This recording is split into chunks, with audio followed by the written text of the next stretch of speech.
Welcome to the Mucked Up My Self-Care podcast. I'm Jill from New York. And I'm Linda from Tasmania.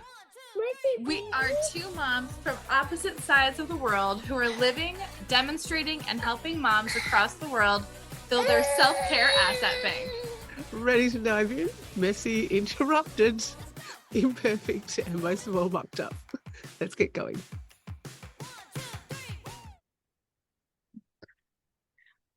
Here we are.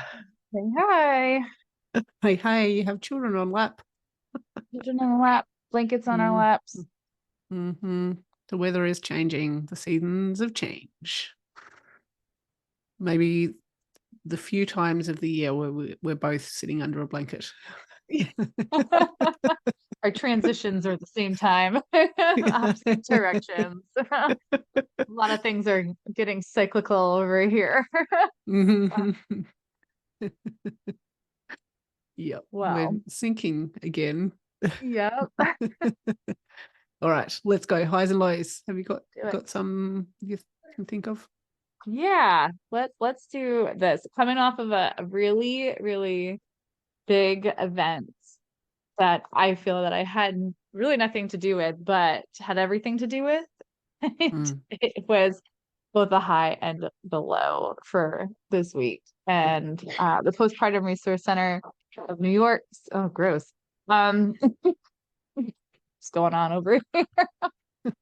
They just celebrated their 25th anniversary and had a huge gala. They had their annual gala, but 25 years is pretty big. And they did a small publication that they handed out to everyone along with their, like, it's like a playbill, I guess, like a little brochure of sponsors and the menu and the agenda for the night, whoever's getting any awards. And then they had a book of stories from their volunteers that was published with it.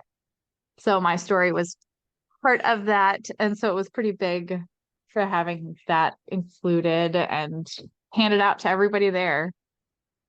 Massive. So it made for a big melty weekend of lots of crying and diving into scripture to kind of figure out things and where that all leads.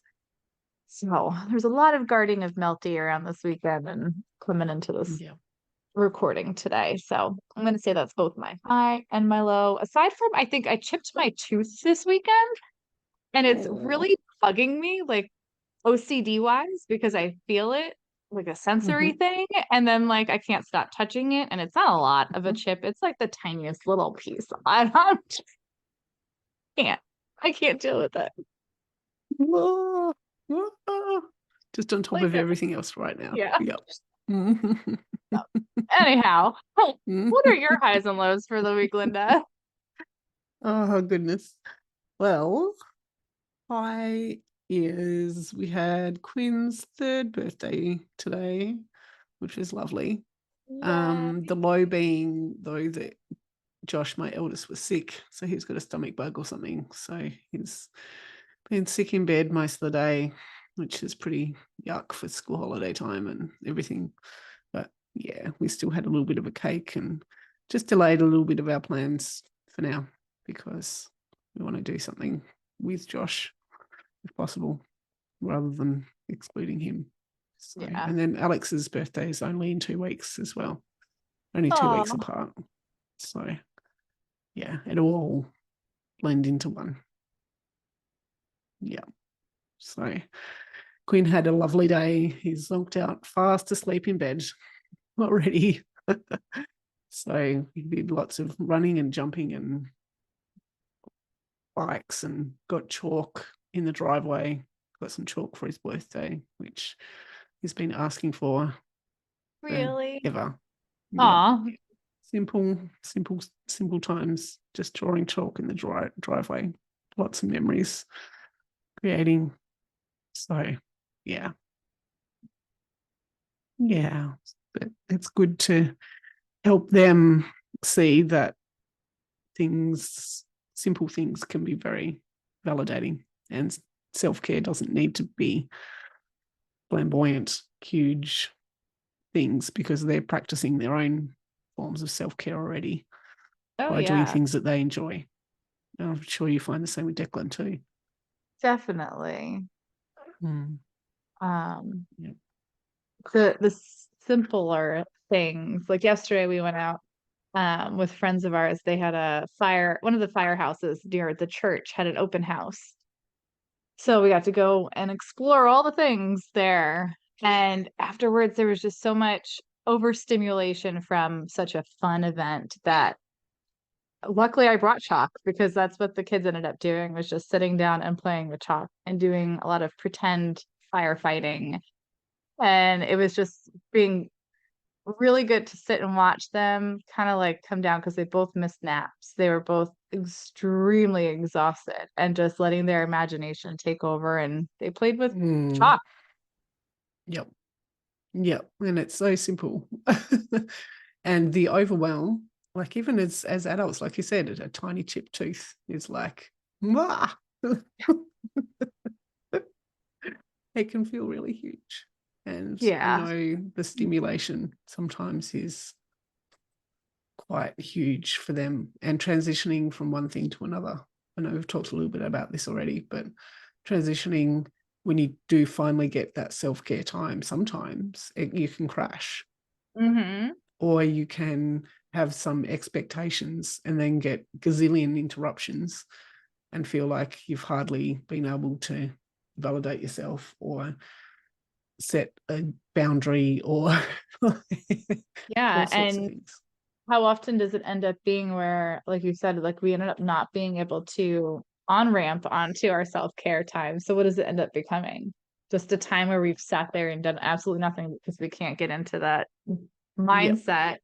So are you then considering that still self care, that time Mm. that it took you to get prepared but never actually get anywhere? Is that still enough? And then does that make you feel that that's why we need the validation that self-care is okay? Because sometimes we never get to the self-care, and sometimes we have to accept that that on-ramp is the self-care. Yeah. Yep. And sometimes that's all we can get. And I think so much of it is that internal head talk, the mind chatter as well, which is like the templates that we're running, the beliefs that we run of this shouldn't be that hard. I should be able to do this easily. I should be able to get more self-care for myself. I don't want to be so tired, blah, blah, blah, blah, blah. There's a lot in there Oh when yeah. you And actually, I know you and I are both doing more things with getting more movement, physical activity in.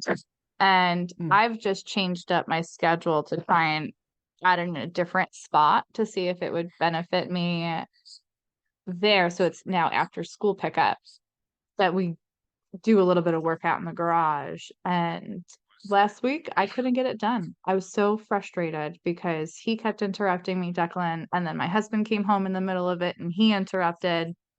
And then conversations ensued, and I was like, well, I'm not going to get this done. So I had to walk away from it and accept kind of defeat and come up with a mm, little bit of self care in another way. But mhm, that's going to happen mm, too. yeah. And I'm just realizing as I do start getting into more physical fitness and activity again, how crucial and important it has and will be and needs to happen for me, because for postpartum section I wasn't doing as much fitness because I was trying to rest and recuperate and treat myself as best that I could through lots of other life challenges at the same time. But movement is critical for me. I know that it needs to be part of my self-care, and sometimes that looks like going for a walk, and that's what I can manage for the day. However, I would like to get some fitness back again. And I think in wondering about that, it's easy for me to compare myself to the old version, to the fitness level that I might have had years ago, even the fitness level I had as a teenager or a child. I'm like, that was decades and decades ago. And I pulled myself up on that the other day because I felt myself slipping into that pattern of comparison and the head talk, and I wasn't treating myself with much kindness in that moment. Do you find that when you get to talking to yourself that way, that you need more validation in that, no, like I deserve this. Like stop talking to myself like this, and you know, I don't, do you find that to happen for yourself, that you're gonna need to like not just be kinder, but give yourself more permission because you're finding yourself slip into that unkind part? Yeah, I think so. I think the validation is part of it, but also the doing is also part of that validation too. So actually getting past that hurdle of the head stuff and doing it, because sometimes those moments can slip away really quickly, as we know. So is it like then proving to yourself that you can do it and that this was the right thing Yes, to yes, do? This is yes. worth Yeah. it. Yeah. Okay. Yeah. Like, oh yeah, I do feel better after I do this. That's why I Mm-hmm. do this. Yes, we Mm. need to make this a recurring thing. Yes. Living Yes. This proof. has to happen.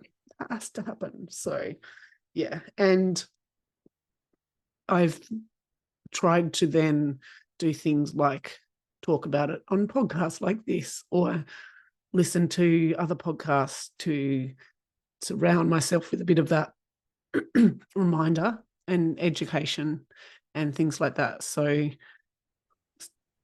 that also helps me to build some momentum by listening to motivation and other stories and get out of my own head, and probably validation from other people in a way, but not in a sense of a high need for that.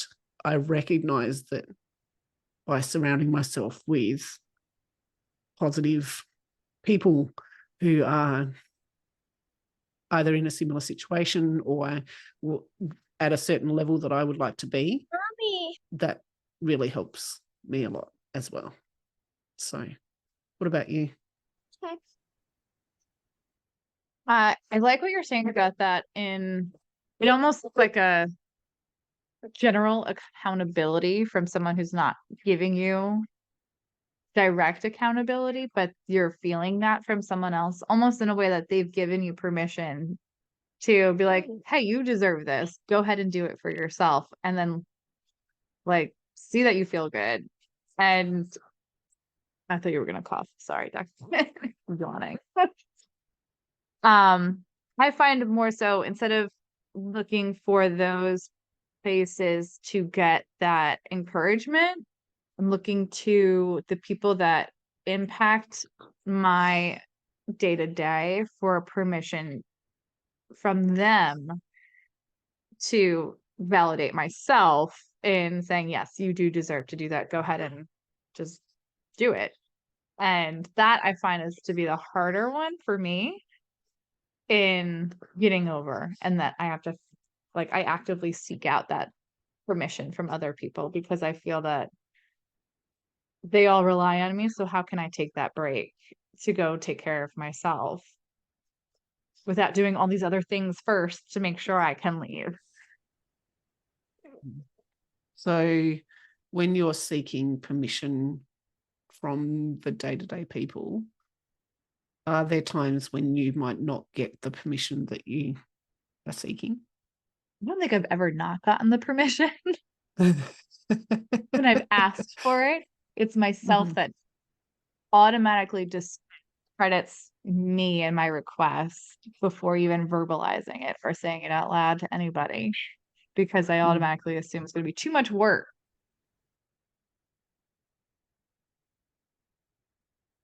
Oh. Oh, yep, to get this thing done or something. So, oh my Yep. gosh. Okay. Meeting's done. Figured out the space bar. Oh no.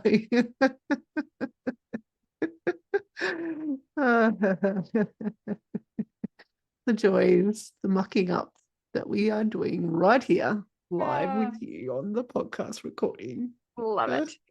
Love it. Oh dear. What other ways do you think we can validate our need for self-care? Declan's trying to answer my question. And what is your answer, Declan? Nothing. Nothing. Nothing. Nothing. Nothing we can do to validate self-care. Dude, I think you need to listen to a podcast called the Bunked Up My Self-Care podcast. What else can we do to validate our self-care? Oh, just I think talking it out loud and sharing that you went and did this thing. And then like I just did a pottery class a few weeks ago. And I think that was so cool. And I never would have done it on my own if I hadn't been invited to go. And then I told someone else about it and they're like, well, that's really cool. Like now I want to go do it again with that person. So I think it helps saying it out loud and sharing our self-care to validate not just for ourselves, but show that we can help others validate for themselves too. Yeah. Yeah. What are some other ways you think of? I think for me, I would like to realize that there'll be some days when self-care feels hard and accept that a bit more. And at the same time, not just think, oh, well, it's all too hard. We won't worry about that too much right now. And realize that effort doesn't look like a full cup every single day as well. Yeah, we don't have to have it completely full as long as we're actively filling it. Isn't that still the steps that we need sometimes? Yeah. Yep. And making sure that as well, we are keeping a little bit of a track on that head talk stuff. Definitely. Yeah. And the templates and the beliefs that are underlying a lot of why we might procrastinate on self-care or feel like we are invalid in a way or undeserving, etc. as well. Yeah.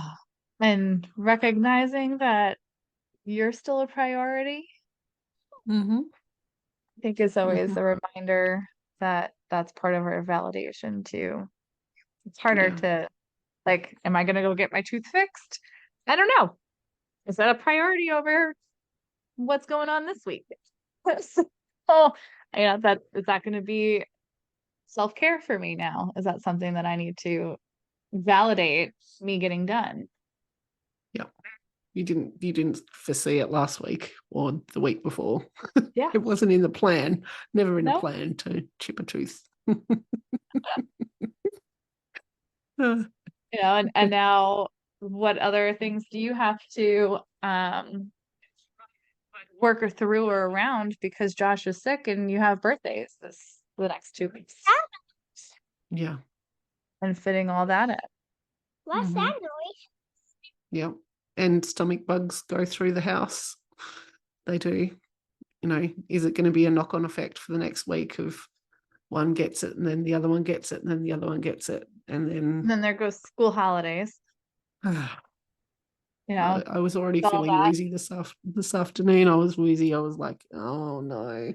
Oh, the interruptions of what we don't foresee.